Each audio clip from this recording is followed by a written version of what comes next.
What's happening, guys? Welcome back to episode 75 and our conclusion for the walkthrough for Elden Ring. So, picking up where we left off, we've already got you guys your platinum, got all three trophy endings, got all your other trophies. So, like I said before, you're not going to be able to get out of here until you at least activate the Site of Grace. I thought that you couldn't rest because that locks you in, but no, it's just activating the Site of Grace.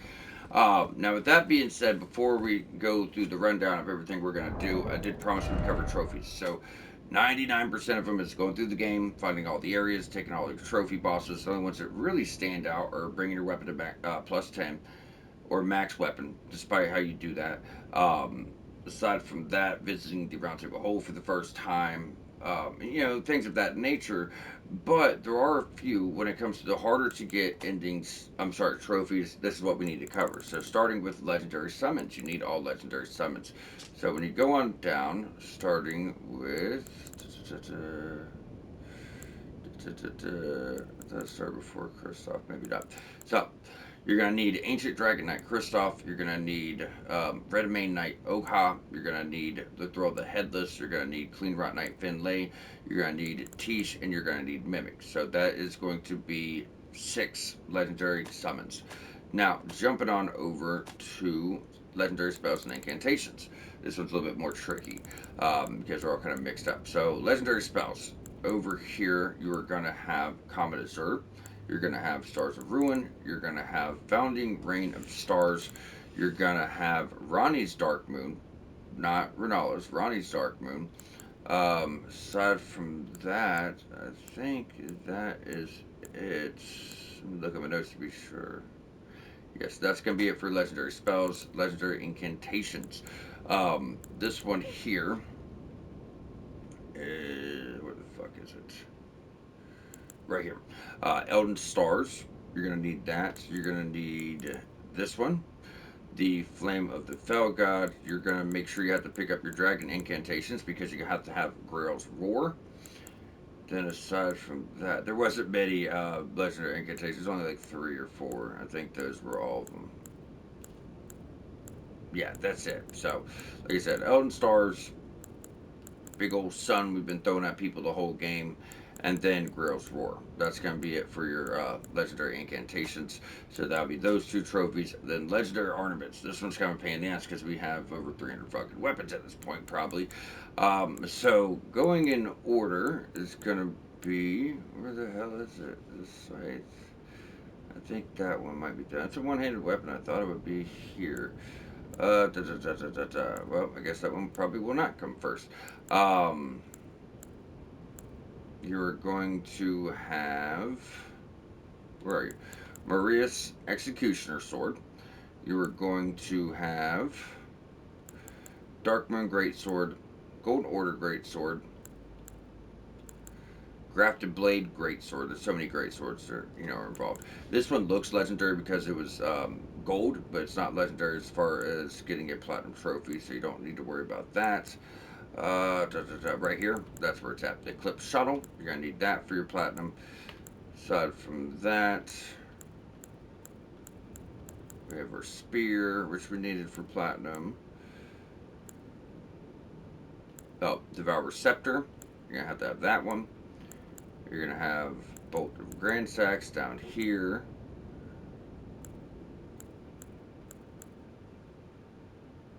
Memory serves, that's all of them. Yeah, that's it. So, Bolt of Grand Sacks, a bunch of fucking great swords. So, we did name everything. So, that covers all of your legendary weapons, legendary spells, incantations, legendary summons, and then you still have your legendary talismans. So, going on over to your talismans as far as being legendary. These right here. So, you have America's Sword Seal, Radagon's Sword Seal, you have Erdtree Favor +2. You're gonna have Dragon Crest Great Shield Talisman, which is kind of like the +3, but Dragon Crest Great Shield Talisman. Then you're also going to have right here Radagon's Icon, Old Lord's Talisman, Godfrey's Icon. It's different. Make sure you look at that Godfrey's Icon, and that's it. So that's all the items you're going to need. Everything else, take out your bosses, reach all your areas, fully max out your weapon, and visit the round table hold. So now that that's covered, guys, same thing. Let's do the sacks. last time we're doing it, last ending. I didn't want to put this in every single episode, but like I said, in case anyone misses anything, I don't want to be stuck into one ending. So, if you got your Lord of Frenzied Flame, remember you have to cleanse yourself. So we're gonna do this again. It has to be here up to Suda Stag. I told you twice, 3 times, not doing it again. Forgive me, guys. 70 hours in at this point, probably 500 with note taking. You know what I'm saying? Then we'll jump back to Fractured America. We're gonna go ahead and get your ending. Then we have some loose ends to cover, as this is our last ending, obviously, right? So, same things before. All your endings are obviously here, but now we're gonna go Rune of the Death Prince, another secret ending that is not a trophy ending.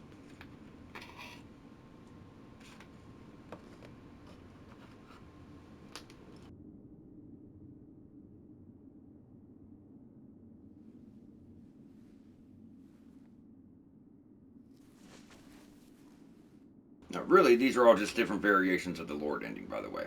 Ronnie's was very unique. Lord of Frenzy Flame was very unique, but all these are just, I mean, especially because most of them aren't trophy related. It's like they share a trophy. Doesn't matter which one you get, they all share the same Lord variant, right?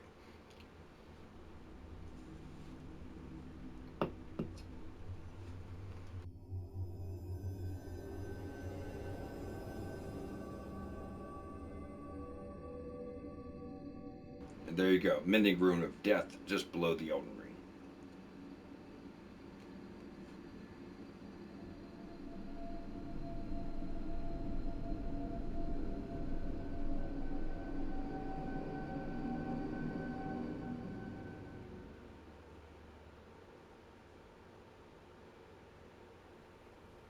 The fallen leaves tell a story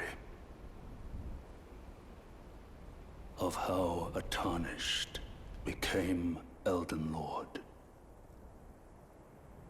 In our home, across the fog, the lands between.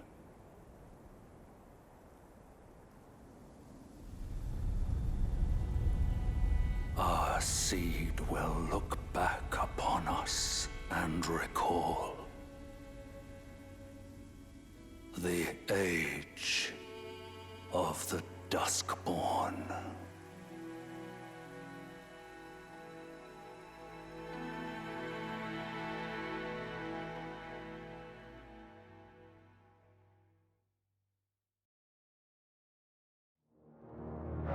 Alright, same thing. We're not going to enter New Game Plus. When we get to that DLC, guys, right? So at this point, game's wrapped up. There's a few things going on. Obviously, we have a few boss remembrances we have not talked about. So we're going to go ahead and do that now. And you're still dead. So over here, when you have Godfrey, Axe of Godfrey, phenomenal quality weapon, pure physical, Regal Roar. So you have that, his special abilities, just a solid choice. Really big, really beefy, pretty damn heavy too at 18 pounds. But yeah, really nice choice. Then you have an Asher Warp. Like I said, it's almost like a Stell that way. It's weird. It's a big late game boss remembrance, but you get Asher Warp. But you can put that on basic weapons to make them pretty nice. So usable on all melee ornaments, grants affinities and skills to ornament. Then obviously going over, it's going to tell you what it does. Same thing he was doing. So that is going to be one choice. And down here, this is a tough call here, guys. Sacred Relic Sword is easily one of the most powerful weapons. It's a regular greatsword, which I love. It does a special attack called Wave of Gold, where it throws the sword, not throw it, but you kind of wave the sword out, and it sends a huge wave of gold across the ground, pretty much obliterating everything in its sight. It's really nice, but it is another very, very good weapon for dealing with those undead enemies. So, really good choice. And then America's Hammer. Although this is like a one-handed weapon, I've always liked it. I thought it was so cool looking. Super dope. Levels more towards strength, faith when upgraded, but both of these are just so nice to have. Now, if I had to make a choice, my choice would be purely based off of what I'm going to use it for in the DLC. I'd probably go with the sword there. I'd probably just go for his weapon too. I'm trying to duplicate that at some point and get the hammer because I do like it. But I think the sword's going to stick out a little bit more. So at this point, all your slots should be filled here for all your armor collected throughout the game. If you guys do want to pick up all that stuff, it wouldn't be bad to farm that up. Now, trophies have all been covered, platinum's been covered, everything in the game has been covered. There is, like I said, a few little loose ends. So for one, we never was able to activate the Great Room from Millennia. That's the only one we have left. So we're going to jump over to Isolated Merchant Shack here in the Weeping Peninsula. Like I said, the capital's covered in ash. She will not be able to get to her teleporter. The only way to her teleporter is getting on over to the Tower of Return. But to do that, we're going to have to go on up from here. You guys remember this was the tower that sent you for the Blessed Dew Talisman, which seems like so long ago now. Seems like another life, if you will, because it's been a long series, guys. Looking at 70 plus hours, last 5 episodes was just endings, but over 70 hours. I told you, episode 1, it's a 100-hour walkthrough. You know, we haven't even touched the DLC, so probably won't be clean 100 hours, around 90. 90, 95. I think we can do the DLC. It should come around to about 22 episodes. 22-hour long episodes, because it's still open world, so we'll be going for an hour instead of 30 minutes. All of our other series, if they're not open world, we go for like 30 minutes, but, you know, being open world, I just felt like kind of had to. What's our in-game AR and our weapons? 850. Good, looking good. For just a regular greatsword that comes out fast, we've done very well. We've done very well.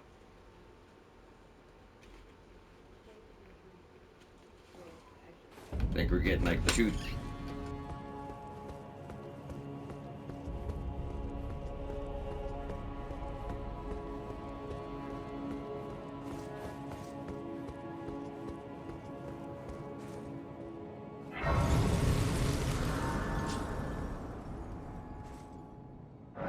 Sorry, guys. Oh, they was bringing me lunch. I'm like, I'm on the last bit of my last episode. Give me a minute. Oh, maybe redo this now. Either way, guys, from going up from here, right, after you pop that chest, you got your talisman. We showed you the teleporter over here on the left, but we never took it. So we're going to take this now. Millennia's isn't bad. It pretty much gives you the rally mechanic from Bloodborne. So if you take damage and you're aggressive right after, you get the health right back. So it definitely serves a purpose. Could be nice for starting boss fights. Like I said, just a few little loose ends, guys. Just a few little loose ends. Really, this is honestly it. But we still have the prep guide for the DLC, which is pretty simple. It's just about getting as many smithing and somber stones as you can for weapons you're going to find. Make sure your crafting ingredients are to a healthy state. And obviously you stack up on any consumables you can. Now, since I never broke up a regular weapon, I'm going up there with 12 of these, which is going to be nice.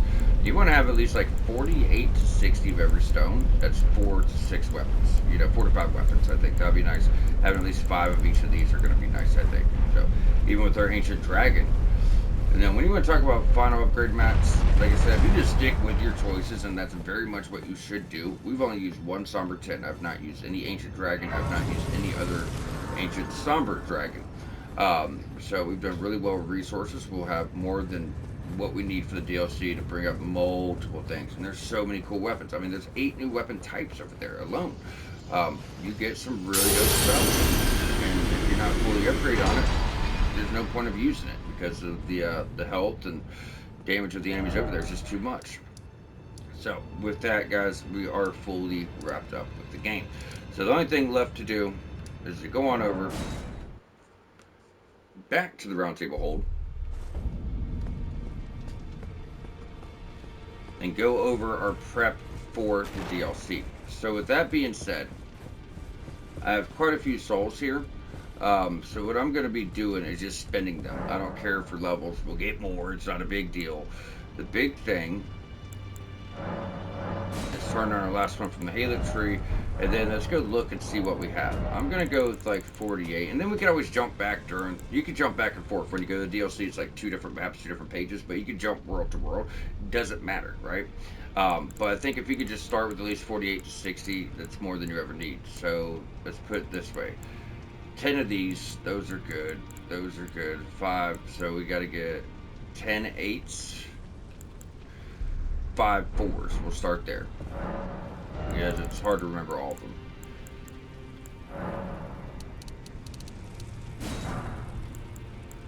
And 1, 2, 3, 4. And that's already most of them knocked out if you were to look. So, you know, over 48, over 48, over 48, over 48, over 48. So we have 3 of these. So what is that? 30, 28, 26, 28, 26. I'm hoping we have enough to pull it off. It'd be nice.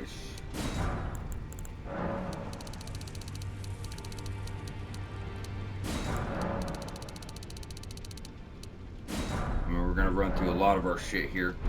But let's double check and I get mixed up somewhere. 48, 48, 44. So I just need 4 more smithing 3s. And it's not something you have to do. It's just going to be really nice, guys. It's going to be really nice. And then going over here to our somber, because you're going to want to use different stuff over. Trust me, if you think the weapons in the game are cool, just wait. Just wait. You're in for a real treat. But yeah, so all those are done. We're looking good there. Having at least like 5 of each. I mean, 10, 12, 17, 16, 14, 12. So I'll buy a couple 1s, a couple 3s, and we're good to go. That's probably the easiest DLC prep I could think of. Yeah, I'm just buying a couple of each. So, yeah, so those are 6, 27, 9, 12, 14, 16, 17. Yeah, so we're good on all of our stones.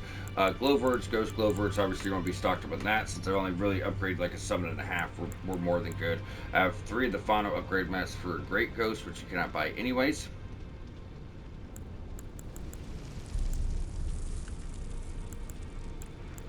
And then Great Glowwords, we have 6. So like we're good on, you know, our summon stuff. Aside from that, there is a few things here you might want to pick up for going into DLC. Mainly, and this is going to be for Faith builds, but everyone's going to be so high level, you could easily put some in Faith too. But Black Flame's Protection is going to help with some very difficult boss fights. Then just to have all the cookbooks is going to be super dope.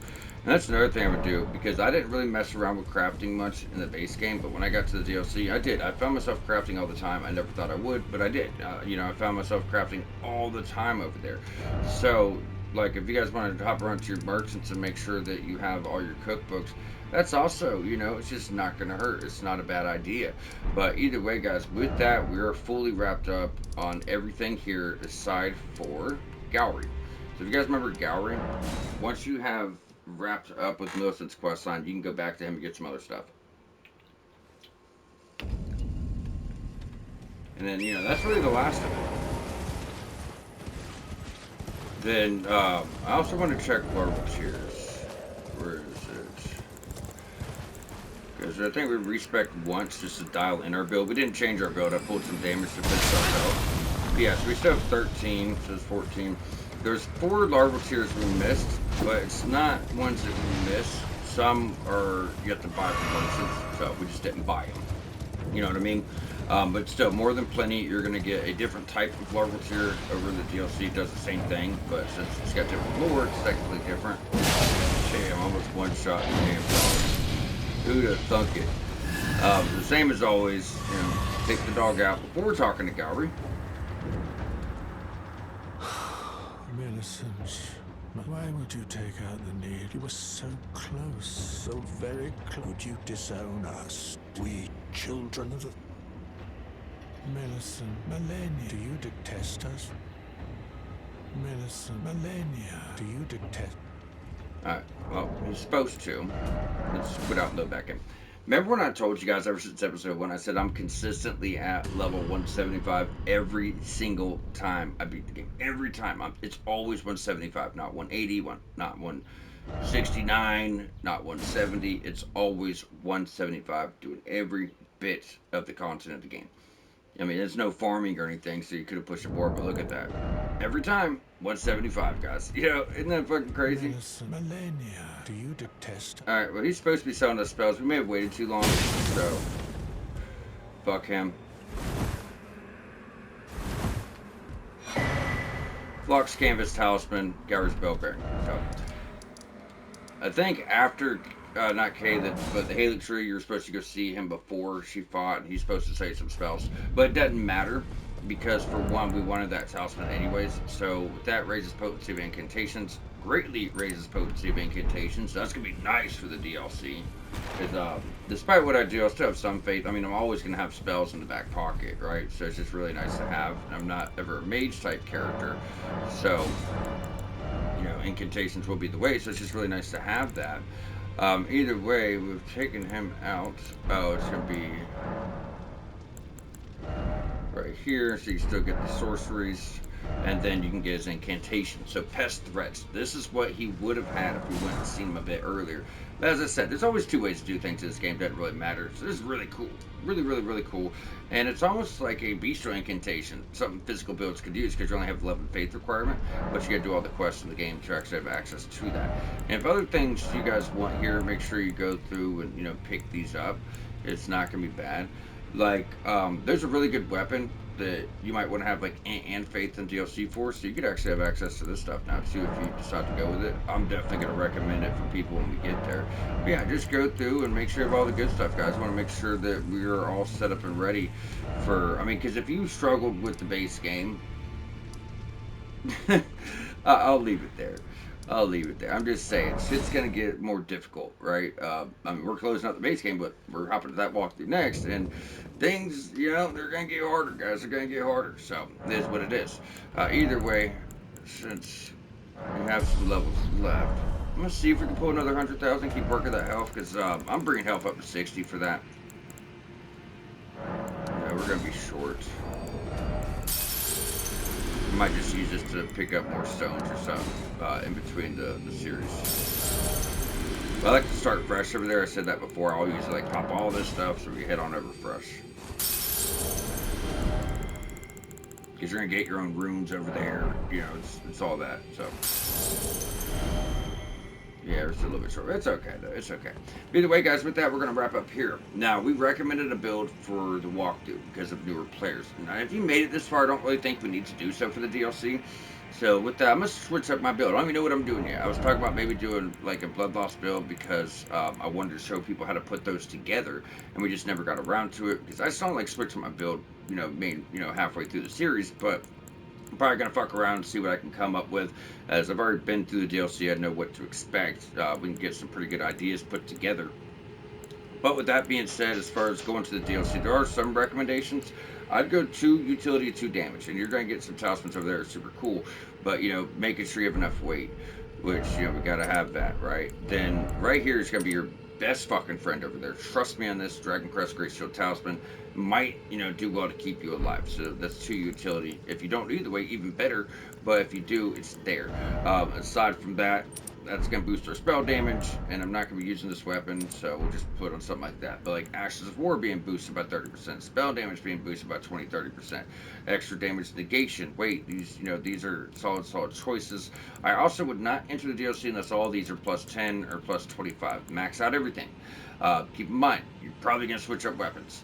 If you like what you got, you're good, even better. But most likely, you're going to have to switch weapons. That's why we want our resources. But still, until you start finding stuff, you want to make sure your spells are hitting like a truck. You want to make sure you have the most guard boost possible for whatever shield you choose. And then obviously, your main weapon needs to be fully upgraded. If you're doing what we were doing before, using like a main weapon and a dagger, also, make sure all of this is maxed out. You have the resources. We'll get plenty more Ancient Dragon over there and a few Ancient Somber Dragon. But I think, even if you did 3 new weapons, that's 3. You should still have at least 5 Ancient Somber Dragons and fucking over 10 or around 10 Ancient Dragons. So you'd be more than good, but just make sure you have maxed out equipment. Make sure you have whatever build you're going to spec into that you would like to play with. And obviously, you're going to want to make sure you're rocking the best talisman and the best gear. Go pick up all the armor from Round Table Hold. Whatever you want to do, just get set up and ready as our next journey will be beginning very shortly. So with that, this will be our conclusion. I hope this has helped many of you get through the game, find out all the secrets, get all the items, and just get to the end and get to your platinum. I do appreciate you guys tuning in my channel for the help you need. It has been a fun journey, and we will catch y'all back here with the next series very shortly.